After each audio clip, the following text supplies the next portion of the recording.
ગુજરાત ભાજપ સંગઠનમાં નવી નિમણૂકની જાહેરાત, પ્રદેશ સહપ્રવક્તા અને મીડિયા ટીમની નવી યાદી જાહેર। અમદાવાદમાં અશ્વિન બેનકર અને શ્વેતા બ્રહ્મભટ્ટને મળ્યું મહત્વનું સ્થાન। મીડિયા સહ ઇન્ચાર્જ તરીકે ઝુબેન અસરની નિમણૂક છે તે કરવામાં આવી। તો આગામી રાજકીય રણનીતિ માટે ભારતીય જનતા પાર્ટીની આ નવી ટીમ છે એ અત્યારે તૈયાર થઈ ચૂકી છે કે સંગઠનમાં આ નવી નિમણૂક છે તે જગદીશ વિશ્વકર્મા દ્વારા જાહેર કરવામાં આવી છે। કમિટી હોય, પાર્લામેન્ટરી સમિતિની વાત હોય કે પછી નિયુક્તિ કરવાની હોય, તમામ જગ્યાએ નિમણૂક કરવાની શરૂઆત કરી દેવામાં આવી છે। ધવલ પટેલે સૌ કોઈને ચોંકાવ્યા છે એટલા માટે નહીં કેમ કે ધવલ પટેલનું નામ છે, પરંતુ ધવલ પટેલનું જ્યારે નામ આવે છે ત્યારે સૌ કોઈ ચર્ચાની અંદર વહેતા હોય છે કે ધવલ પટેલનું નામ કેમ। ધવલ પટેલને ના માત્ર ગુજરાતની રાજનીતિ પરંતુ સમગ્ર દેશની રાજનીતિનો બહોળો અનુભવ છે। તેમની સાથે સાથે જયરાજસિંહ પરમારનું નામ છે, ઘનશ્યામ ગઢવીનું નામ છે, શ્વેતા બ્રહ્મભટ્ટનું નામ છે। આ તમામ નેતાઓને સહપ્રવક્તા તરીકેની જવાબદારી સોંપવામાં આવી છે કે આ એના માત્ર ભારતીય જનતા પાર્ટીને મજબૂત કરવાની પરંતુ આવનારી સ્થાનિક સ્વરાજ્યની ચૂંટણીને મજબૂતાઈથી લડવા માટેની તૈયારીઓ છે। આખો વિડીયો જોતા પહેલા હજુ પણ અમારી ચેનલને સબસ્ક્રાઇબ નથી કરી તો યુટ્યુબ પર સબસ્ક્રાઇબ કરો અને ફેસબુક અને ઇન્સ્ટાગ્રામ પર ફોલો કરો।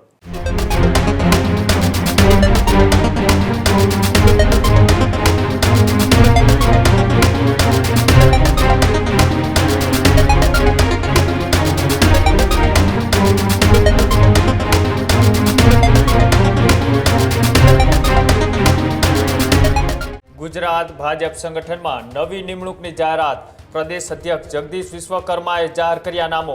પ્રદેશ સહપ્રવક્તા અને મીડિયા ટીમની નવી યાદી જાહેર। વલસાડના સાંસદ ધવલ પટેલને સહપ્રવક્તાની જવાબદારી। અમદાવાદમાં અશ્વિન બેનકર અને શ્વેતા બ્રહ્મભટ્ટને મળ્યું મહત્વનું સ્થાન। તો મહેસાણામાં સહપ્રવક્તા તરીકે જયરાજસિંહ પરમારને સોંપી જવાબદારી। મંજી આહિર અને ઘનશ્યામ ગઢવીને કચ્છની જવાબદારી છે તે સોંપવામાં આવી। સાથે જ સુરતથી હેમાલી બોઘવાલા સહપ્રવક્તા છે તેઓને બનાવવામાં આવ્યા। મીડિયા સહ ઇન્ચાર્જ તરીકે ઝુબેન અસરની નિમણૂક છે તે કરવામાં આવી। સાથે જ ગાંધીનગરમાં કલ્પ પટેલને પણ મીડિયા સહ ઇન્ચાર્જ તરીકેની જવાબદારી સોંપવામાં આવી।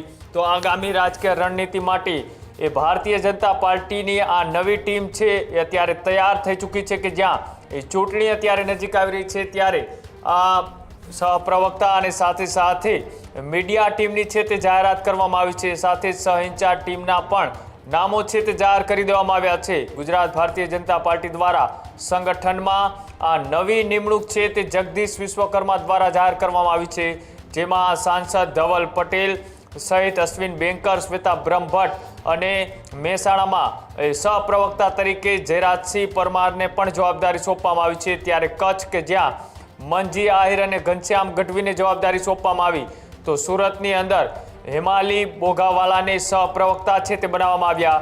સાથે જ મીડિયા સહ ઇન્ચાર્જ તરીકે ઝુબેન અસરાને કર્ણાવટી નગરની જવાબદારી છે તે સોંપવામાં આવી છે। ગાંધીનગરમાં કલ્પ પટેલને પણ મીડિયા સહ ઇન્ચાર્જની જવાબદારી છે સોંપવામાં આવી છે। એટલે કે આ રીતના 9 જેટલા નામોની જાહેરાત છે ભારતીય જનતા પાર્ટીએ કરી છે। તેમાં 9 જેટલા નામોની અંદર સહપ્રવક્તા અને મીડિયા ટીમની જાહેરાત છે તે જગદીશ વિશ્વકર્મા દ્વારા કરવામાં આવી। આ જે જાહેરાત છે તે જાહેરાત આજે કરતાની સાથે જ હવે ભારતીય જનતા પાર્ટી ચૂંટણીના રણસિંગા ફૂંક્યા હોય તે રીતનું લાગી રહ્યું છે। ચૂંટણી નજીક આવતા જ મારી સાથે વાતચીત માટે ન્યૂઝરૂમથી પ્રદીપ જોડાયેલા છે। પ્રદીપ, આ જાહેરાત માત્ર પાર્ટીને મજબૂત કરવા માટેની કવાયતો તેજ કે પછી ચૂંટણી પહેલાની આ તૈયારીઓ? કૃણાલ, વાત કરવામાં આવે તો સ્થાનિક સ્વરાજ્યની ચૂંટણી પહેલાં એ તૈયારીઓ ચૂંટણીને લઈને છે।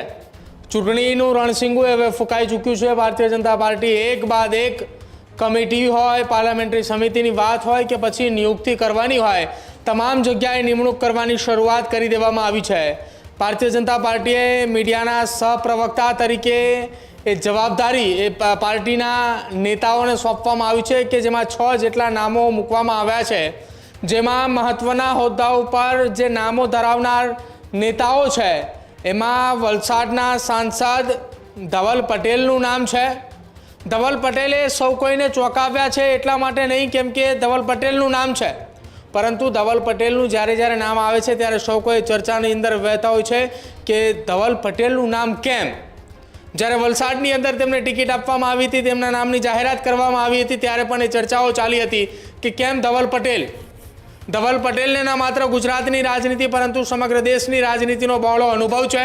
તેઓ કેન્દ્રની અંદર સોશિયલ મીડિયા ટીમ અને આઈટી ટીમની અંદર કામ કરી ચૂક્યા છે. કેન્દ્રની ભારતીય જનતા પાર્ટીની એ સંગઠનમાં નિમણૂકની અંદર તેઓ મહત્વપૂર્ણ ભૂમિકાની અંદર હતા અને ત્યારબાદ તેઓ વલસાડના સાંસદ બન્યા અને હવે ગુજરાત ભાજપની જવાબદારી તેમના શિરે પણ આપવામાં આવી છે કે જ્યાં સહપ્રવક્તા બનાવાયા છે. તેમની સાથે સાથે જયરાજસિંહ પરમારનું નામ છે, ઘનશ્યામ ગઢવીનું નામ છે, શ્વેતા બ્રહ્મભટ્ટનું નામ છે.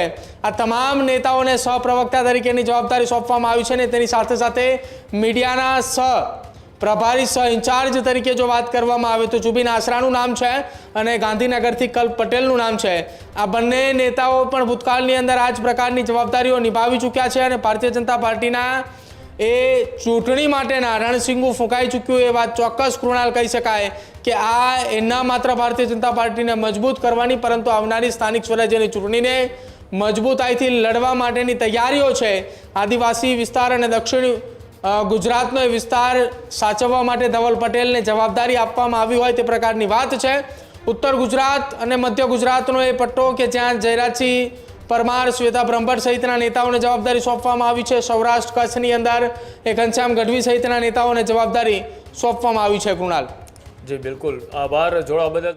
આ જ પ્રકારની તમામ અપડેટ જોવા માટે ન્યૂઝરૂમ ગુજરાતને લાઇક, શેર અને સબસ્ક્રાઇબ કરવાનું ભૂલતા નહીં.